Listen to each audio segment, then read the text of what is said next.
Alright everyone, Nancy, Bess and George have just found out about an awesome scavenger hunt which is being held in the near future.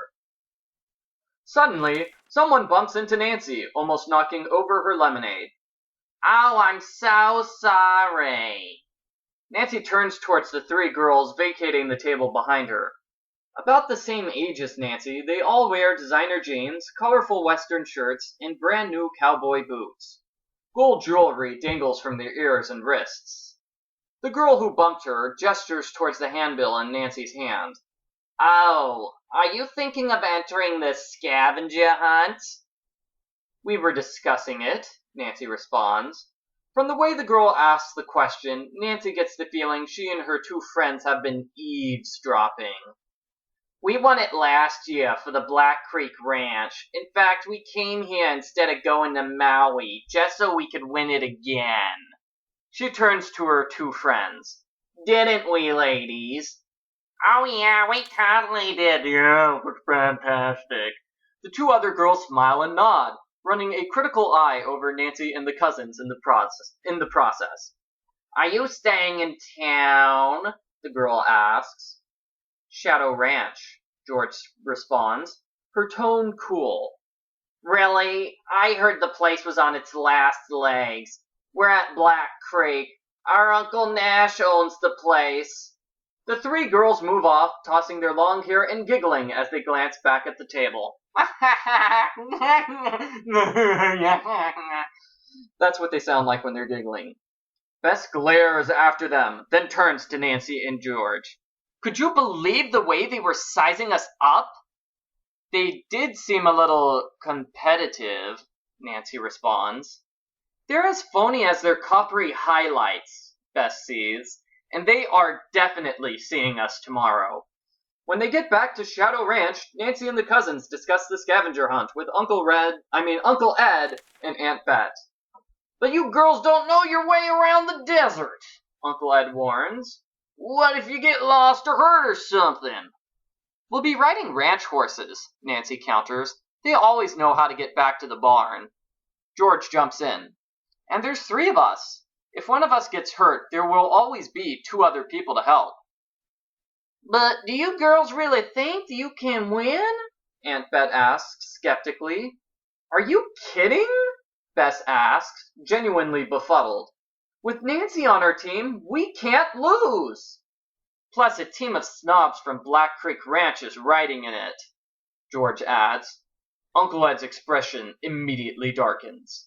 Sam Nash's place? George nods. We can't let them win. It's bad enough he wants to put you out of business. We'll be Team Shadow Ranch, Bess continues, complete with uniform. The Rowleys look at each other, weighing the idea. Finally, Uncle Ed shrugs. If they want to do it and they promise to be careful, what's the harm? I'll tell Tex they've got my okay.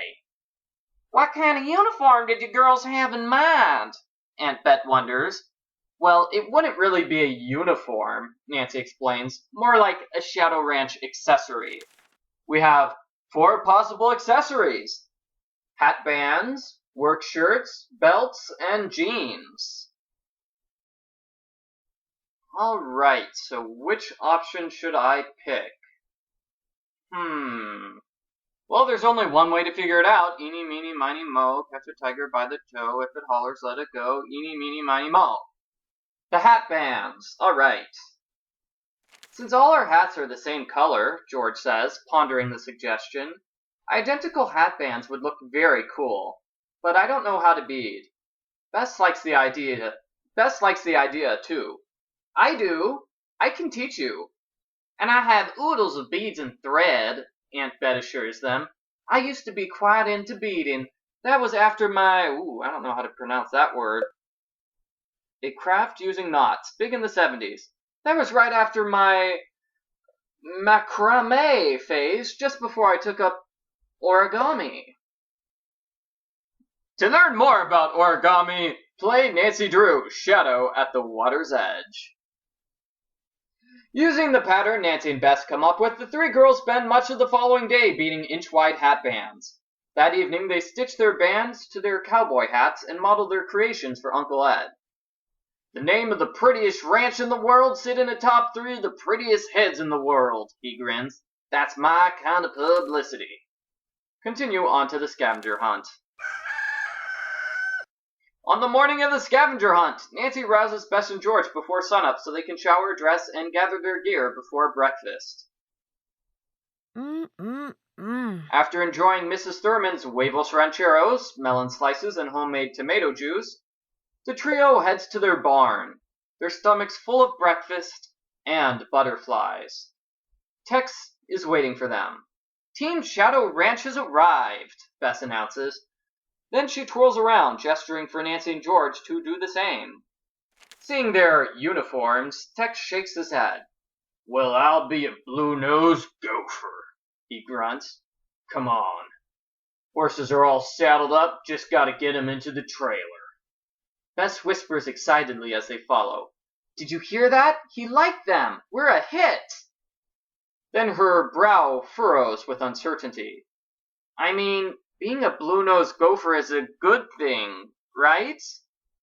Tex pulls the horse trailer into the parking lot behind Pasquale's restaurant, where the scavenger hunt will begin. He unloads the horses, bids the girls a gruff "good luck," then heads back to the ranch. George stays with the horses as Nancy and Bess join the line at the registration table. In front of them are the 3 girls they saw in the restaurant. They wear identical brown felt cowboy hats, bright red silk shirts, silver inlaid belts, and black jeans. Black Creek Ranch is stenciled across their shirts. As they turn to leave, they notice Bess and Nancy waiting behind them. "Oh, hi!" says one of them with artificial enthusiasm. "So you decided to enter! How fun!" The 3 move off, but only after one of them calls over her shoulder, "Nice outfits!" Her 2 friends burst out laughing. Bess bristles as she watches them go. "That does it. We are definitely winning this thing." They rejoin George, who points out a man and a woman in their 40s standing with their horses at the edge of the small crowd of participants. "See that couple over there? That's Todd Manning and his wife Marlene." "The software guy?" Bess asks, looking. "Yes, but he's really nice. His horse bit mine as they walked by, and he stopped to apologize. You'd never know he was a gazillionaire." Bess spots 2 young men, who finish unloading 3 horses from a trailer. They glance around the small crowd as the pickup hauling the trailer pulls away with a high-pitched whine. One of the men flashes Bess a cocky smile. "Who are those guys?" Bess wonders. "The one on the right is kind of cute."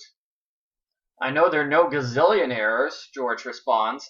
"Their truck needs a tune-up. Big time." Prompted by a voice on a bullhorn, the girls mount up and head towards the starting line to receive their list of items. Suddenly, 3 riders crowd in front of them, forcing their horses to stop short. It's the 3 girls from Black Creek Ranch. "That wasn't very nice," a voice behind them says. Nancy and the cousins turn to see that Todd Manning and his wife have ridden up beside them. Todd smiles as he continues. "Next time, I'll have my horse bite theirs." George laughs, acknowledging their earlier encounter.